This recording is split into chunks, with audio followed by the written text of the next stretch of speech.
Welcome to the fourth episode of The Illusion of Being Good. In this episode, I will dive into the areas of being good, how you are showing up in your life being good. So let's begin. And while I'm doing this, I can tell you that I'm here to guide you into realizing the truth of the freedom of being your true self. Okay, that sounded weird. I'm here to guide you to find the truth in becoming your true self. Not finding the freedom in becoming your true self. Blah, blah, blah, blah. Okay. I am here to guide you to find the freedom in becoming your true self. That's it. Okay. So here you see a circle, and it's divided into these areas of your life. And as a person, you are being good because you don't want to be the disruptor of the peace. You are living your life because you are striving to feel enough, to feel worthy of receiving what in return that you hope for or expect. You are striving to feel enough to receive love or appreciation from others. You truly want to feel praised and liked from others, because then you feel validated. You feel enough from others rather than getting it from yourself, from inside of you. So moving on to family. When you are being good in family, then you are doing your best to live up to the expectations. And what we do in this family, what is expected of you, there are different ways of doing things and traditions. And you, of course, don't want to disappoint anyone. You have seen, felt, or seen others, how it is for example, others in your family, that there have been some dispute, and there have been perhaps being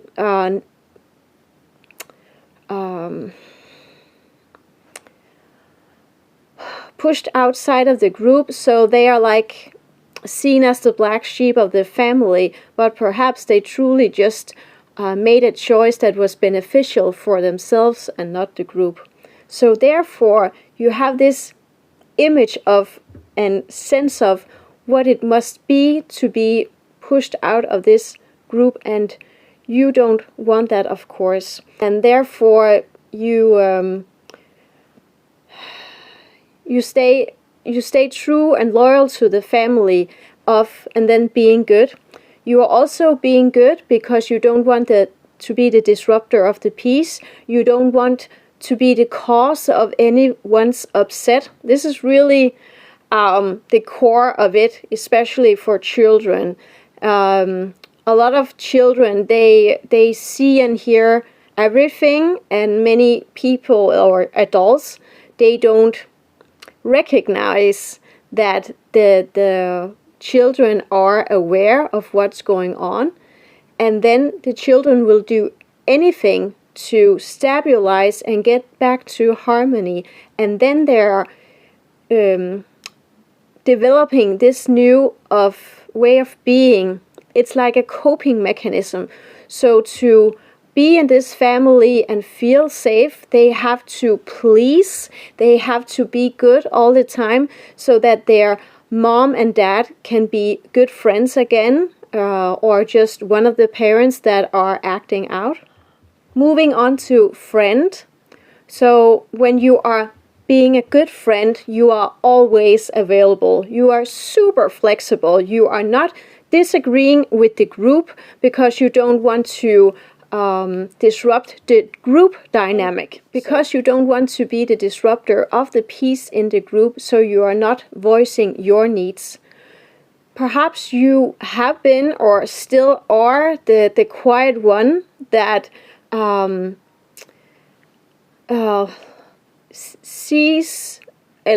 hears what all the other people are saying before you are voicing your opinion, and then you just like say the same thing as the others about what kind of place to go, which kind of restaurant, which movie to see, where to take the next hike or trip together.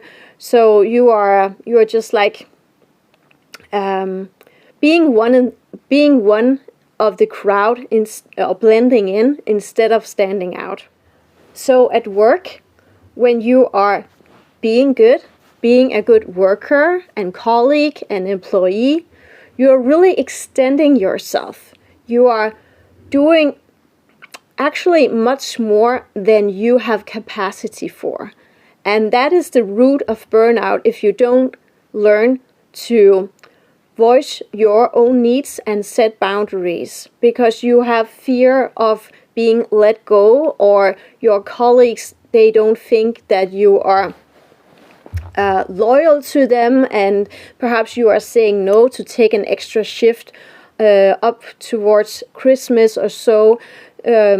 So you are really behaving and being good to not be pushed out of the group again. Around work and success, we also have this misbelief that we have to work hard. I do this. That we have to work hard, real hard. We have learned this. We are brought up to this, that we have to put some effort in before we can expect any good results. Starting as a self-employee, you hear this saying, oh, you have to expect that it will take at least 3 years before you can make a living of it. Okay, so we get all these warnings and negative projections and about being self-employed, and also about creating a good life, that you have this misbelief that it have to be hard. We are expecting it to be hard to earn a good living, buy a house, all these things. But the truth is that we have to turn this misbelief around and notice that you are capable of creating the life that you desire. But to get there, you have to be willing to let go of all the things and all the people that are holding you back to become the true version of yourself that is able to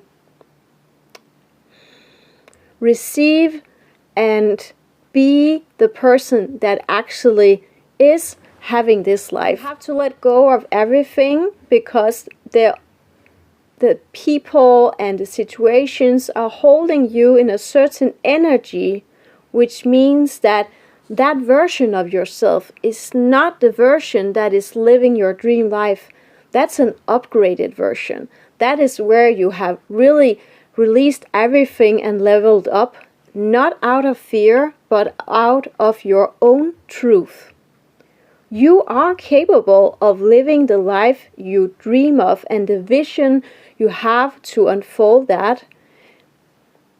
But you have to be willing to put yourself at risk. Because we always fear a lot of things, but the truth is that what really happens the most of the times are more beneficial for you than you believe. You have all these scare and limiting beliefs that something bad might happen, but the truth is that every time I took a really huge decision in my life, something better occurred. My life unfolded. I was feeling even more thriving and true to myself, and I was getting into a much better state. So it's a constant evolution. You have to be willing to take these steps.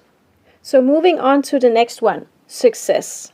So in success of being good, we have this interpretation of reality, that we have to go to college, take a degree, get a really good job position, work hard,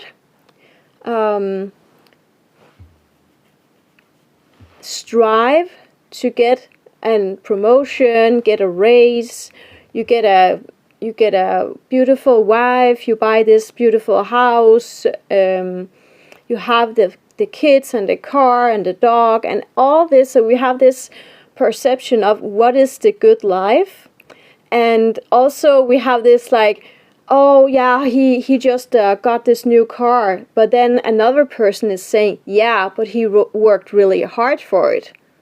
So it's like the outside validating that he bought the new car, because if he just bought the car and he was just like enjoying life and don't go to work 9 to 5 as other people, perhaps the neighbors would say, oh, did you just see he bought a new car? I wonder where he get all the money from. So it's the outside validating that you are allowed to live this good life because you worked hard for it. We have to change this perception in our society of what is success, because true success in life is that you are feeling happy, joyful, you are thriving, and especially that you have let go of all the false narratives and taking away all the masks, so you can allow yourself to be your true self. This is when true happiness and fulfillment occurs. So the last one, the obedient citizen. Ooh, that's a tough one, because we are actually obedient citizens because we are scared of being called out, of not doing enough and being enough, and doing our giving our contribution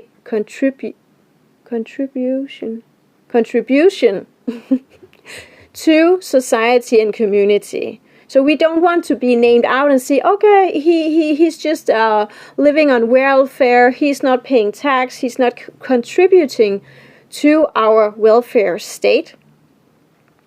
So that is also a fear that people are walking around with.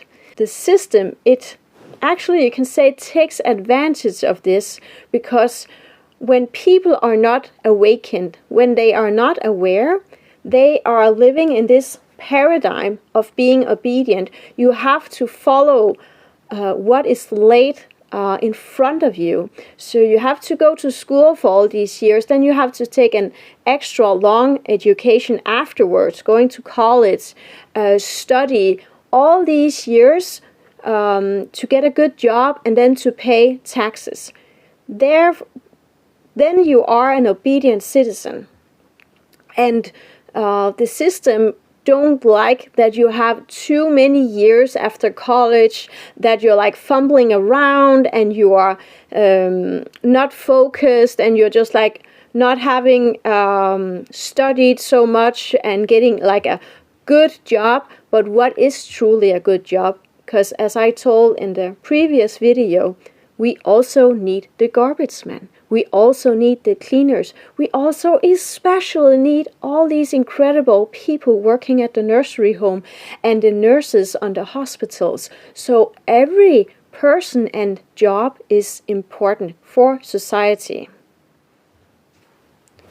But what we see now in the human evolution is that more and more people are waking up. They are especially waking up when they have a incident, a situation in their life which is really devastating for them. Perhaps they are so pushed in their internal system from overworking, overloading themselves, having stress symptoms, Perhaps they have had illness in their family, they have been ill themselves, and now they are waking up to their own truth that life is too precious to spend it like the way they have been until now. And then people wonder, how can I create a life that is true and beneficial for me? How can I still make a living but get more free time, more flexibility for myself and my children and my family? Because they awake to the truth that their body, their whole system is not made for this. It's too hard to be, and it's not made for being human in this system. And therefore, the whole system needs a redoing.